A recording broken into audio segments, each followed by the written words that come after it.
Maranatha Camp of Prayer Ministry. Maombi ni maisha na maisha ni madhabahu ya maombi. Kwa namna ya pekee, Maranatha Camp of Prayer Ministry na huduma ya Maombi TV tunafurahi kuendelea kuwa pamoja nawe. Tunakutia moyo, shime na kukuhamasisha kuendelea kuungamana pamoja nasi katika safari hii tamu, adhimu, yenye uzoefu wa ajabu, kutazama maombi ni maisha katika kila sura ya Biblia, katika vina vya kuinua nyoyo zetu katika maombi. Na leo tupo katika kitabu cha Mwanzo sura yake ya 5. Mwanzo sura ya 5 aya yake ya 21. Maandiko matakatifu, yani Biblia takatifu, inasema, Henoki akaishi miaka 65 akamzaa Metusela. Henoki akaenda pamoja na Mungu baada ya kumzaa Metusela miaka 300. Akazaa wana waume na wake. Tuombe. Baba yetu na Mungu wetu wa mbinguni, tunakushukuru kwa upendo wako na neema yako. Tunakushukuru kwa zawadi ya thamani ya uhai uliokubali kuitoa bure katika msalaba. Asubuhi ya leo tunatazama kafara hiyo kama ujasiri wetu wa pekee na kutamani kuingia katika maisha ya maombi.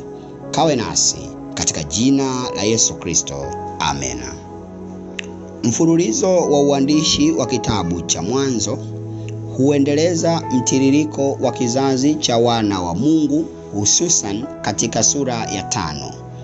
Kizazi cha wana wa Mungu hutanuliwa, huelezewa, kufafanuliwa, kudadavuliwa katika kina cha umaanani wake.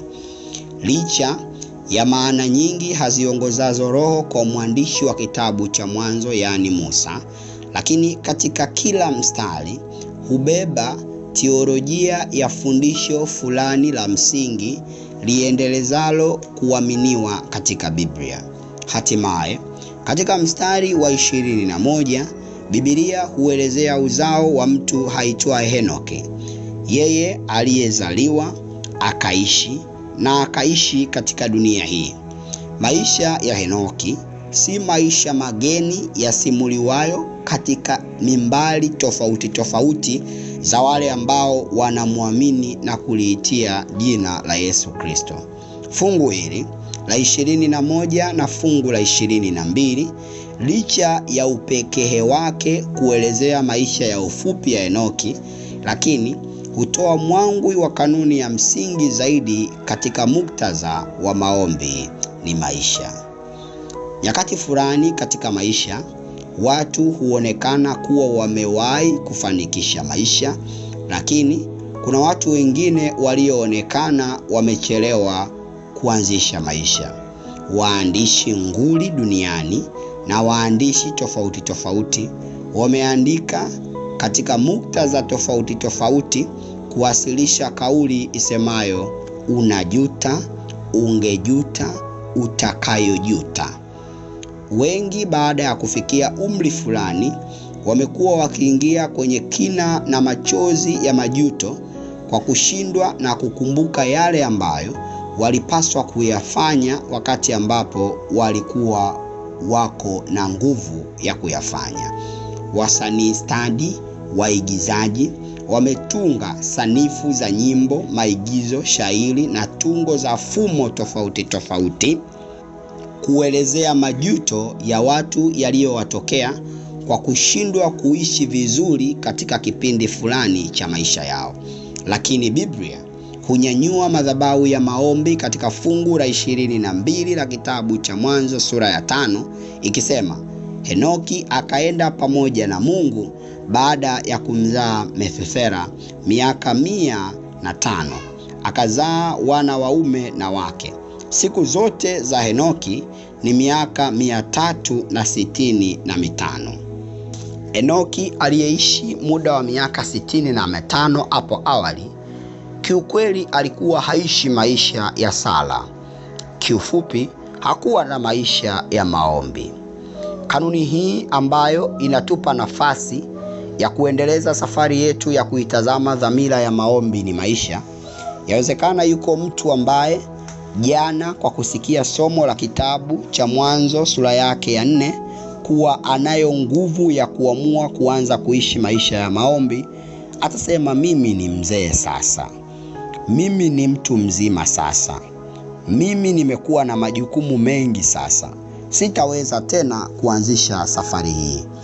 Mwanzo sura ya 5 fungu la 22 hututia shime kutuambia ya kuwa waweza kuamua, haijalishi ni muda gani. Kama tutautafakari umri wa miaka 65 leo, tutasema kwa uwazi ya kuwa kama ni mfanyakazi wa serikalini, taasisi au kampuni binafsi, ni tayari amekwisha kustaafu kazi na ana miaka 5 nje ya kazi yake. Hakika ni mzee.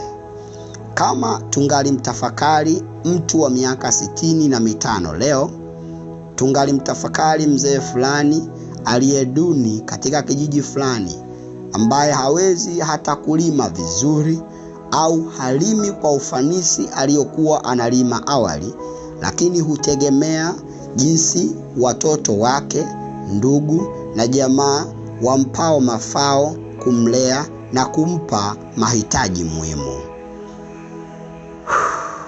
Hakika ni mzee. Lakini Biblia huinua madhabahu ya maombi katika fungu hili kuwa Henok akaenda pamoja na Mungu baada ya kumzaa mwanawe Metusela. Enoki akaenda pamoja na Mungu baada ya kumzaa mwanae Metusela. Kama watu wangalifikiria, labda wangalifikiria amechelewa sana. Lakini hakuna ajuaye nani ataishi kwa muda gani, amepangiwa muda gani, au Mungu amempangia mikakati gani. Henoki hakutazama kuchelewa. Alianza kuishi maisha ya kutembea na Mungu. Alianza kuishi maisha ya maombi. Kiufupi, Enoki alianza kuishi akiwa na umri wa miaka 65. Mishak, unasema nini? Ninasema hivi, kwa kuwa maombi ni maisha na Henoki alianza kuishi maisha ya maombi akiwa na umri wa miaka 65, tukikubaliana kuwa maombi ni maisha, hiyo ni kuamini kuwa Henoki alianza kuishi akiwa na umri wa miaka 65. Rafiki, je, una miaka 16? Je, una miaka 22? Je, una miaka 28 au 26? Je, una miaka 30 au 31? Je, yuko mama au baba mwenye miaka 46 au 50? Je, yuko mzee anisikiaye mwenye miaka 60, 70 au 80? Bado unao uamuzi wa kuishi, kwa kuwa maombi ni maisha. Sura ya leo imetufundisha ya kuwa kuishi kwa Enoki kulianza miaka 65. Je, kuishi kwako kunaanza leo au unasubiri tena? Kuishi ni kuomba. Maombi ni maisha. Amua kuishi maisha ya maombi ili uanze kuishi. Tuombe. Asante Yesu na rafiki yetu uishie nyumbani kwetu mbinguni. Tunakushukuru kwa upendo wako na neema yako. Tunakushukuru kwa vile unavyoendelea kuchangia sababu ya kuishi kwetu ili tuishi maisha ya maombi. Ninawaombea baraka kila mmoja isikiaye sauti hii, na kwa Roho wako Mtakatifu, nguvu ya uweza wako, sauti ya kina, msaidie aishi, kwa kuwa maombi ni maisha na maisha ni madhabahu ya maombi. Katika jina la Yesu Kristo, amina. Barikiwa. Karibu tena kesho katika mfululizo wa mfuatano wa masomo haya.